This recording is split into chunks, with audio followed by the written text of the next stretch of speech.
हरा भरा जंगल था। वहाँ केसरी नाम का एक शक्तिशाली शेर रहता था। एक सुबह जब केसरी टहल रहा था तो उसकी नज़र एक गहरी और कटीली खाई के बीच चमकती हुई किसी चीज़ पर पड़ी। वो कोई साधारण चीज़ नहीं थी, बल्कि एक बहुत ही बड़ा और सुनहरा आम था जो सूरज की रोशनी में चमक रहा था। केसरी उस सुनहरे फल को चखना चाहता था। उसने खाई की ओर छलांग लगाने की कोशिश की, लेकिन चारों ओर नुकीले कांटे थे। उसने अपना पंजा आगे बढ़ाया, पर कांटे उसे चुभने लगे। केसरी को समझ नहीं आ रहा था कि वह उस फल तक कैसे पहुंचे। वो वहीं बैठकर दहाड़ने लगा। तभी वहां से गजराज नाम का एक विशाल हाथी गुजरा। केसरी को परेशान देखकर वो रुक गया। गजराज ने अपनी भारी आवाज में पूछा, महाराज, आप इतने परेशान क्यों हैं? क्या मैं आपकी कोई मदद कर सकता हूँ? केसरी ने खाई में फंसे उस सुनहरे फल की ओर इशारा किया।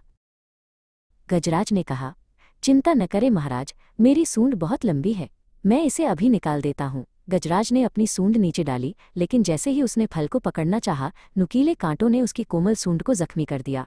गजराज ने दर्द के मारे अपनी सूंड वापस खींच ली। युक्ति नाम की एक चालाक लोमड़ी पास ही के एक पेड़ के पीछे छिपी ये सब देख रही थी। वो धीरे से बाहर आई और मुस्कुराते हुए बोली, ताकत और लंबाई हमेशा काम नहीं आती, कभी कभी हमें अपने दिमाग का इस्तेमाल करना चाहिए।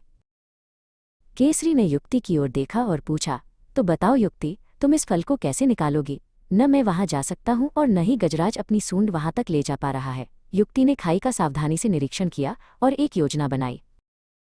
युक्ति ने पास ही पड़े एक गिरे हुए पेड़ के तने की ओर इशारा किया। उसने गजराज से कहा, गजराज भाई, आप अपनी ताकत का इस्तेमाल इस भारी तने को उठाने में करें। इसे इन कांटों के ऊपर एक पुल की तरह बिछा दें। गजराज ने वैसा ही किया। उसने अपनी सूंड से उस भारी तने को उठाया और सावधानी से कांटों के ऊपर रख दिया। अब खाई के ऊपर एक मजबूत लकड़ी का रास्ता बन गया था। युक्ति ने गर्व से कहा, अब इस पर चलकर कोई भी फल तक पहुंच सकता है। केसरी धीरे धीरे उस लकड़ी के पुल पर चलकर फल के पास पहुंचा। उसने अपने मुंह से उस सुनहरे फल को सुरक्षित पकड़ लिया और वापस ऊपर आ गया। केसरी बहुत खुश था।